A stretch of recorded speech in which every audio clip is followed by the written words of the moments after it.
Bienvenidos a un nuevo video. Te saluda con mucho gusto el profesor Geomani. Hola alumnos y alumnas, ¿qué tal? Bienvenidos al resumen de hoy. Asignatura Ciencias Naturales, determinación del sexo de las hijas y los hijos y prevención de la violencia de género. Aprendizaje esperado. Describe cómo los progenitores heredan características a sus descendientes en el proceso de reproducción. Hoy vamos a estudiar el tema determinación del sexo de las hijas y los hijos y la prevención de la violencia de género. Pero antes de iniciar, recordemos lo que vimos en la clase pasada. Recuerda que si durante la fecundación se une un óvulo con un espermatozoide que tenga el cromosoma X, la combinación será XX y se tendrá una niña. En cambio, si el óvulo se une a un espermatozoide que contenga el cromosoma Y, la combinación será XY y se tendrá un niño. Como podemos darnos cuenta, el sexo de las hijas y los hijos es determinado por el padre y no por la madre, pero el desconocimiento de este hecho históricamente ha sido causa de violencia de los hombres hacia las mujeres, pues se pensaba que durante el desarrollo del bebé en el cuerpo de la madre era ella quien definía si nacía un niño o una niña, y hasta de transmitir creencias falsas en torno a supuestas señales que indicaban el sexo del bebé que estaba por nacer. Por ejemplo, tener o no náuseas al inicio del embarazo, si el vientre era redondo o alargado, tener antojo de alimentos salados o dulces, o si los pechos crecen mucho o no. Todas estas creencias buscaban responsabilizar a la madre y eran falsas. La determinación del sexo genético mediante la herencia de los cromosomas X o Y de los espermatozoides del padre durante la fecundación es un hecho biológico que solo se define si el nuevo ser se desarrollará como hombre o como mujer.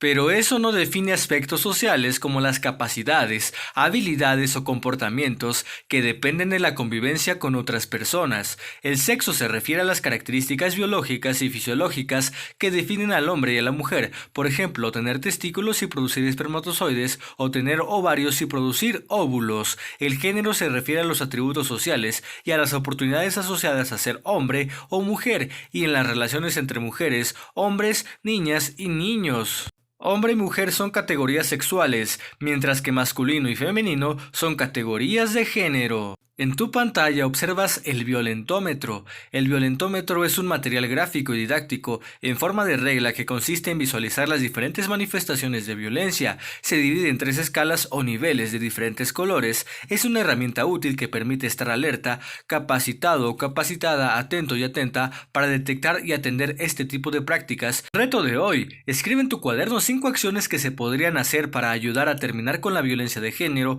hacia las niñas y las mujeres. Asignatura Historia, civilizaciones a lo largo de los ríos, India, aprendizaje esperado. Explica la importancia de los ríos en el desarrollo de las civilizaciones agrícolas, sus rasgos comunes y diferencias. Hablar de la civilización india es sin duda referirse a una de las civilizaciones más fascinantes de la antigüedad, cuya herencia sigue haciéndose presente en la sociedad india actual y en muchas otras partes del mundo, a través de religiones como el hinduismo, el budismo e incluso a través de la propia lengua que hablamos, el español, que fue traído por los españoles a nuestro territorio. Forma parte de una familia lingüística más amplia llamada la familia indoeuropea, a la cual pertenecen lenguas como el latín, el griego y el germánico antiguo. Significa que estas lenguas tienen orígenes parecidos, estuvieron emparentadas con el sánscrito, una de las primeras lenguas habladas en la India antigua. Vamos a tu libro de texto de Historia en la línea del tiempo que se encuentra en la página 36. Puedes observar que el origen de la civilización de la India se remonta al año 3000 a.C., con la aparición de las llamadas culturas del Valle del Indo.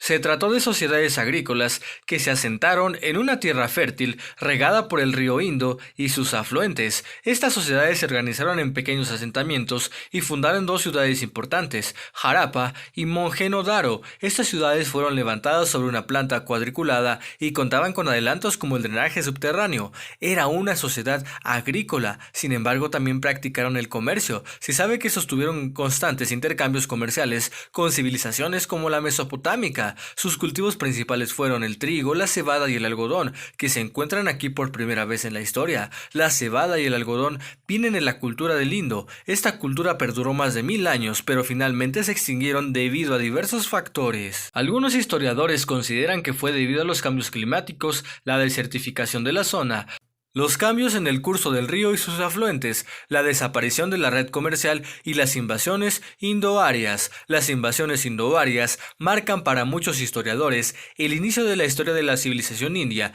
y esto es porque es a partir de ese momento que aparecen registros escritos de esta civilización. Lo que ocurrió es que aproximadamente hacia el año 2000 a.C., tribus indoarias llegaron a la India procedentes de la región de Afganistán, donde habían arribado después de muchos siglos de nomadismo. Se trataba de pueblos nómadas pastorales que entraron por los pasos montañosos del noreste de la India, conduciendo sus rebaños de ganado vacuno. Reto de hoy: elabora un mapa mental con el concepto de civilización. Inserta algunas imágenes y características relevantes de las civilizaciones.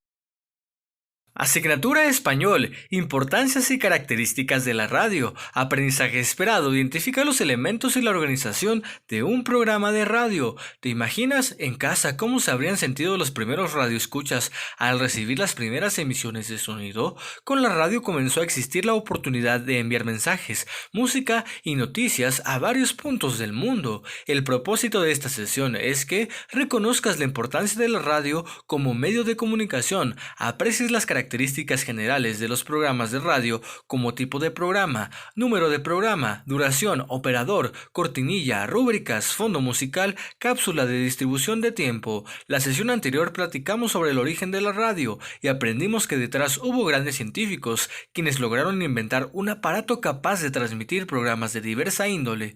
Ahora, cuando ese invento llegó a México, además de música y noticias, aquí se le dio un cauce educativo, gracias a José Vasconcelos. Podemos escuchar la radio mientras nos trasladamos a un lugar en el transporte público, en el auto e incluso caminando o en bicicleta, o hay quienes acompañan sus actividades cotidianas con música de fondo o programas de radio. Hay que destacar que es un medio de comunicación accesible y que una de sus ventajas es la movilidad. En ese sentido, puedes estar haciendo otra actividad y al mismo tiempo escuchar el contenido de tu interés. En México existe el IMER, que es el Instituto Mexicano de la Radio.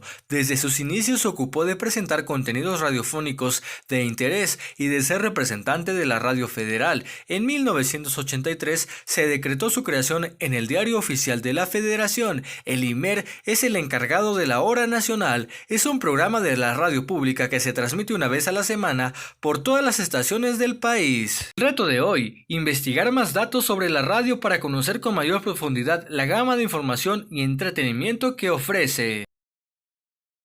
Asignatura Matemáticas. Ejes de simetría, figuras y reflejos 2. Aprendizaje esperado. Identificación de los ejes de simetría de una figura poligonal o no y figuras simétricas entre sí mediante diferentes recursos. Los Wixárikas son un pueblo originario de México que viven principalmente en el estado de Nayarit y tienen muchos diseños artísticos que son reconocidos y admirados en todo el mundo. Algunas comunidades y sitios sagrados wixárikas también se encuentran en Zacatecas, Jalisco, Durango y San Luis Potosí. En la región de la Sierra Madre Occidental, el diseño de la tela wixárika que pueden ver en la pantalla está conformado por un dibujo más sencillo que se repite muchas veces. Es un diseño bastante simétrico, podemos ver claramente sus ejes de simetría vertical y horizontal, pero también puede tener otro eje diagonal. Detengámonos a ver el eje de simetría diagonal. Si se tratara solamente del dibujo del centro, sí se tendrían varios ejes de simetría, pero como están los otros elementos que conforman el dibujo, ya no queda simétrico por la diagonal del rectángulo. Mira cómo esta parte ya no es igual a la otra. Mira lo que sucede si colocamos una copia de la figura original a su lado. Ya tenemos una figura simétrica, y si repetimos arriba o abajo tendremos otra figura simétrica cuyo eje de simetría es horizontal. Ahora, si ponemos muchas figuras, también tendremos unos ejes de simetría diferentes. El reto de hoy: elaborar papel picado para alguna de las fiestas tradicionales que están próximas, siguiendo los principios para la elaboración de figuras simétricas que hemos aprendido en este desafío. Es muy sencillo, solamente doblen el papel de China en partes iguales para que cada doblez quede como eje de simetría y vayan cortando pequeñas figuras para ir formando un diseño original y divertido. Espero este video haya sido de tu agrado. Gracias por tu atención. No olvides darle me gusta y dejar tu suscripción. Cuídate mucho, estudia mucho, querido y querida alumna. ¡Hasta la próxima!